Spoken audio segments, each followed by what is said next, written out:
Hello, Paul McFadden here. So let's talk about no money down property investing. Today, we're going to get into using other people's money and effectively joint venturing with other people.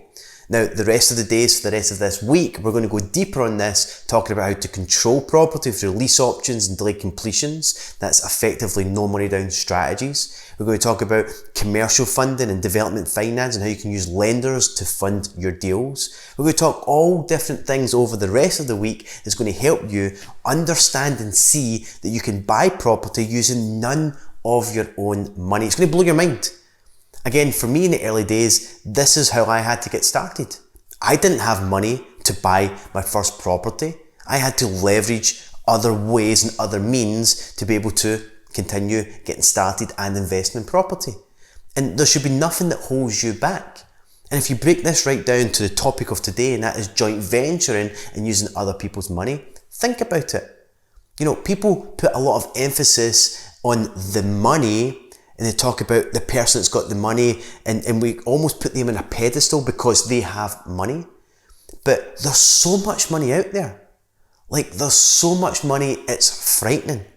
Where there is a lack of, but if you know how to source the deals, then you won't have a lack of. And that's why I always talk about that if you want to win in this property game, you've got to understand and know how to source the properties off market, direct to the seller. Because if you do that, you get the best deals. You're not trying to get an estate agent to find you a deal or, another sourcer. You're taking marketing and sourcing property into your own control. And when you can source great investments, great properties, you've got all these other people lining up with money who want to give you that money, but you can name the terms because you've sourced the property, so you can put that property in front of them and they can bring the money. So you bring the property, they bring the money, and they can do a straight up 50-50 joint venture. So this means that they come in here. Now here's the best part as well. It's like even if you can't get a mortgage because you've got poor credit like I did in the early days, they were still able to get the mortgage in their name and I was still able to control my interest through a legal contract. There's legal contracts that control your interests where it says even though the property's in the other person's name and they've bought it and they've got a mortgage against it, technically, Paul McFadden owns 50% of this property and benefits from 50% of the income and has to contribute towards 50% of the expenditure and so forth. So a good lawyer who understands this stuff will basically draft up a legal agreement to ensure that it protects everyone's interests.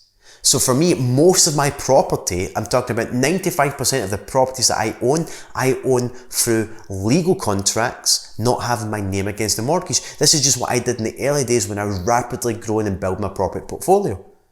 And I'm very vocal about this, that I never used any more money.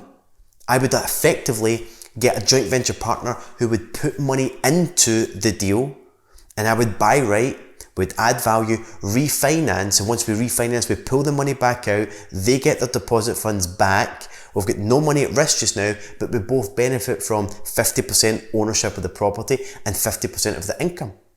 Now, when you get good at this here and you really realise the value you're bringing to the table, it doesn't necessarily have to be 50-50. You could own a higher percentage of the property, you can benefit from more of the income from it, you can actually charge a fee for it, you can structure a deal that you're making money project managing the refurb and you've made money in a back-end mandate. There's a number of different things you can do, but still have a partnership there that favours both of you, that both of you want for them to put the money into the deal and for you to be partnership with them. But you're making a lot more money in the process. It's some of the stuff that we teach at Protege, but let's just break it down and keep it simple here. I would rather have 50% of something than 100% of nothing.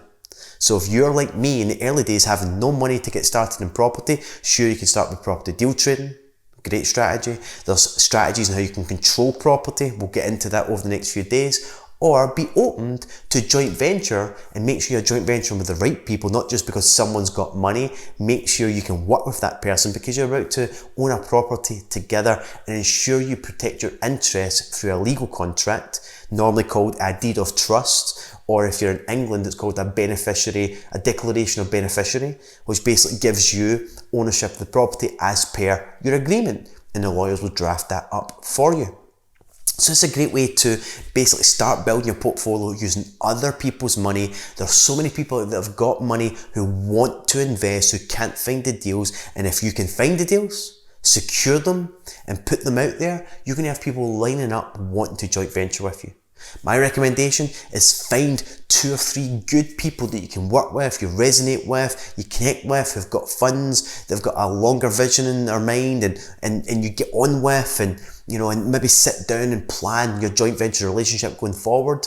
Because what you don't want to do is own lots of properties with many different people. That was one of my downfalls. But if you find a core group of people or 1 or 2 people, you can build a big portfolio in the early days. And once you're making enough money, and once you do some of the other strategies to build your pot of cash up, then sure, you can go and buy property yourself, or you can do some of the other strategies we're going to talk about over the rest of the week, where you can still buy property, no money down, not even using any of your own money still. Like, why would you use any of your own money when you can start to learn how to do it without using any of your own money? So with that said, we'll leave that today. Today's all about being open to joint venture and understanding that there's lots of money out there. If you can just find the deals, they'll partner up with you, and being open to 50% of something and 100% of nothing. And if you do that, you're going to have a lot of options going forward. So with that said, again, if you're interested in learning about this stuff and going deeper and building your portfolio and looking for joint venture partners and being amongst a great group of people that you could work with going forward, then maybe go and check out propertyprotege.com and see what we're doing over there. And of course, make sure you're subscribed if you're watching the YouTube channel or on the podcast player. And if you can think of anybody who might be of interest to listen to this, hey, potentially a joint venture partner, then share that with them. Tomorrow, we're going to go deeper on this for the rest of the week, where we get into no money down property investing. So all the best for now, and I'll see you tomorrow.